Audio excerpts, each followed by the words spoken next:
Hello guys, welcome back to my channel. So before we start with the review, I would like to thank Sir D and Chevrolet Quezon Avenue for allowing me to review this last ever 2018 Chevrolet Sail 1.3 LT manual. I hope we got that right. This is the last ever one for sale that is brand new, and it comes at a very big discount, so it's really tempting. So when this was brand new, this cost 791,888 pesos. Here we go again with the 8s. Now with the discount, it costs 550,000 pesos. So if you want to buy the last ever one that is brand new, go here in Chevrolet Quezon Avenue. Contact details will be in the description down below. Disclaimer as well, the white one I'm driving is the official service car here in Chevrolet Quezon Avenue. So what we have here, as I said, this is the Chevrolet Sail, or as I would put it, Chevrolet Sail. Okay, let's start with the exterior of the Chevrolet Sail. Okay, it is conservative, the design here and there. Yes, there are a few character lines and creases here and there. There are actually just 2 character lines on the side. And then the front, like your typical Chevrolet, some of the big grill, big badge, the bow tie. And then you have that distinct character line from the middle of the Chevrolet badge until on top of the engine hood. I've not mentioned it that much, but it applies to all of the Chevrolets, brand new Chevrolets. Other reviews here in Chevrolet Quezon Avenue, the Chevrolet Spark and the base model Chevrolet Trailblazer LT. The link of those will be in the description down below. Also the door seals, they're body colored, and then yeah, there's not much to talk about, to be honest, with the exterior of the Chevrolet Sail. The rear, okay, it continues the conservative look. Also for this base model Chevrolet Sail, you get 14-inch steel wheels. And also if you're wondering where you can only get those black alloy wheels, those only applies for the top of the line before the Chevrolet Sail LTZ variant.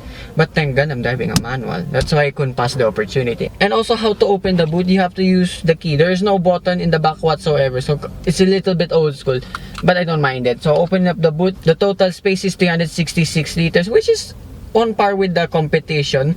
And then yeah, there's not much in the back. It is spacious enough, although there's not much toys there. You only have one light there, and then at least you have a full-size spare wheel. Also you get halogen lights all around, even the fog lamps. And then ground clearance is around 130 millimeters, on par again with the competition. And now here in the interior, yeah, plastics here and there, but for its price point, especially now, I don't mind it. And then also what's nice, the door handle, it's covered with this silver trim and it's integrated with the speakers. That's something I like. And also for this base brand, you only get 2 speakers on each side of the door, only for the front, none in the back. And then there's a cubby space and bottle holder on each side. They somewhat fit my water jug. The thing is, it has to lie down. It still passes. And then here on the left side, you have a small storage space here, and then adjustments for the side mirrors, one blank button, and then a space for your coins, I assume, because it's really small. And then air conditioning vents. Yes, the airplane style, it's plastic, it's fine. But what I like is, you can see somewhat inside, there's like a honeycomb design. And then here in the steering wheel, no buttons whatsoever. It's a clean look, I like it. And then this polyurethane steering wheel, there's a little bit squish in it, but still nice to the touch.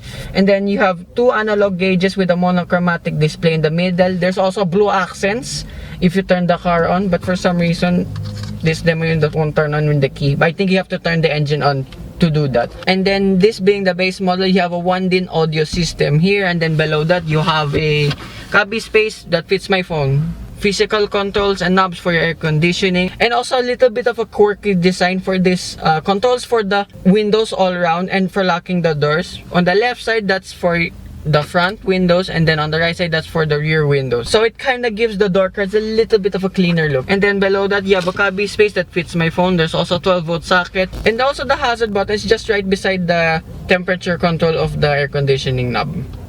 So it's a little bit like the Trailblazer, but here on top on the right side. It's not usually here in the middle.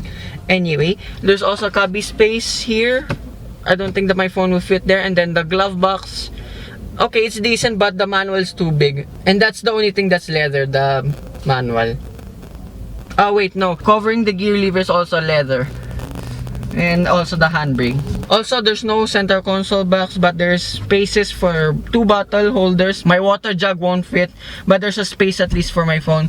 And then seats, they're fabric. They're a little bit firm, but they're still comfortable to sit in. And I also love the colors here. There's like red, orange, white, and black. So it kind of gives it a little bit of a flair. And then you have lights above, and then visor.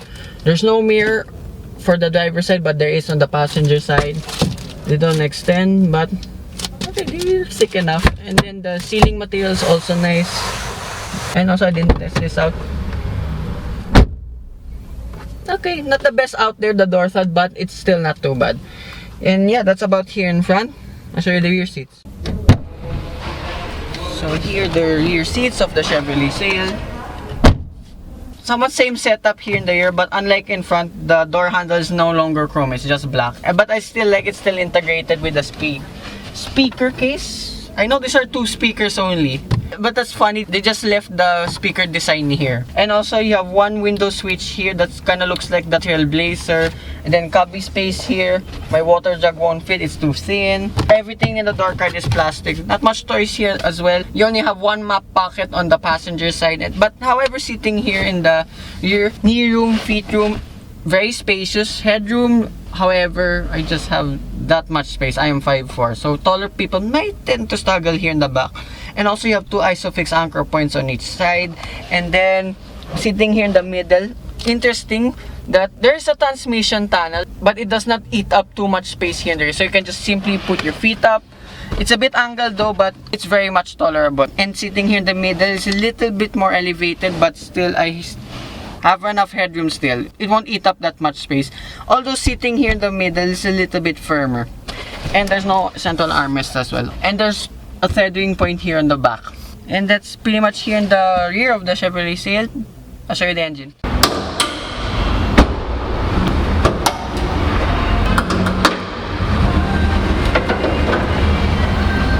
Powering the Chevrolet Sail, it's a 1.3 liter naturally aspirated 4-cylinder engine that produces horsepower and 127 Newton meters of torque, and is mated to 5-speed manual transmission. So I've always wanted to drive a manual Chevrolet, to be honest.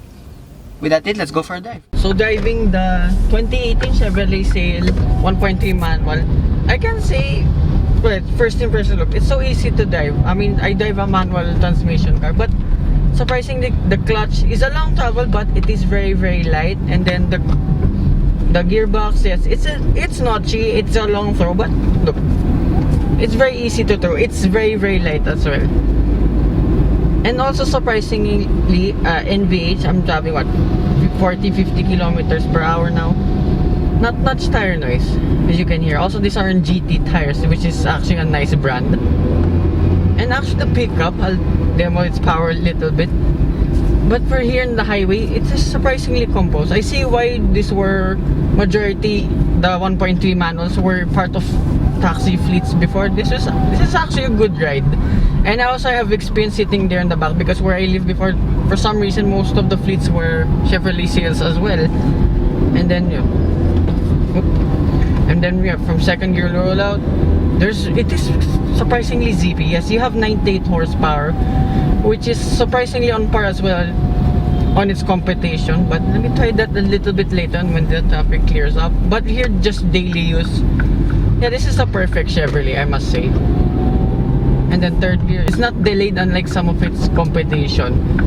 Maybe I have to drive the most of the manuals, because what I've driven of the subcompact competition are mostly automatic. So I'm very curious now on how they all perform in manual trims. And then here, a bit rougher road. There's tire noise, but it is just ever so slightly present. It is not too bad. And then you don't hear much wind noise despite the side mirrors being really, really long. And then throttle response, yes, it's a manual. It is really, really good.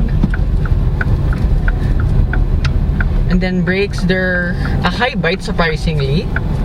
There's just little travel. It is still a very good progressive feel, I have to say.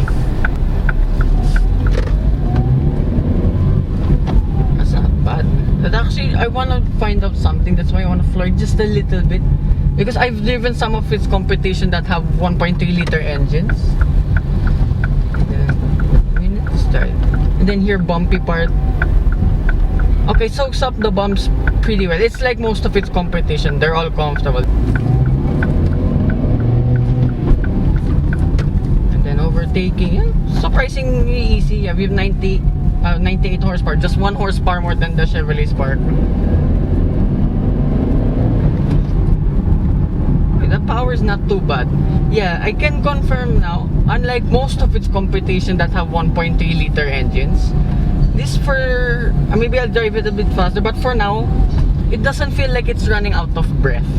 That was a bit of complaint with some of its Japanese counterparts that, okay, it's very easy to drive, but at high speeds, it will tend to, some of them will tend to run out of breath. And actually, yeah, despite being a long notchy gearbox, actually it's a little bit fun to throw around. And I think, if not mistaken only, unlike some of its competition, that steering wheel, there's very good feel because this is still on hydraulic power steering system. Okay, that's not too bad at all. The gearing is also not that long. And kick down the clutch. Okay, the clutch bite is also not that taut. And then body lean. Okay, there is, but it's not too bad.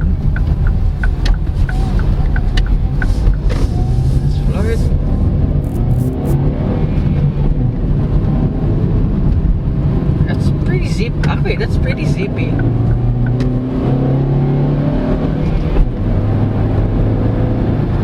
Okay, it's kind of like the Spark, the performance. It is really zippy. Okay, yes, it's a manual car. It is really fun to throw around. And what else can I say? It's a simple car. Basic subcompact sedan. Oh yeah, and fuel economy surprisingly really good as well. I've been averaging 13.6 liters per 100 kilometers. That's not too bad at all. So yeah, what else can I say about it? It's a simple subcompact sedan, kinda underrated again, I must say. The looks is a little bit conservative. I'll be honest with it. However, if you're just looking for a perfect daily car, if you want something different unlike the Japanese counterparts and Korean counterparts, this is a good choice. So yeah, that concludes my review of the 2018 Chevrolet Sail 1.3 manual. The last one that's brand new is in this showroom of Chevrolet Quezon Avenue. I'd like to thank Sir D and Chevrolet Quezon Avenue again for allowing me to review the final Chevrolet Sail. So hope you guys like and subscribe, and I will see you with more future car reviews. Bye bye.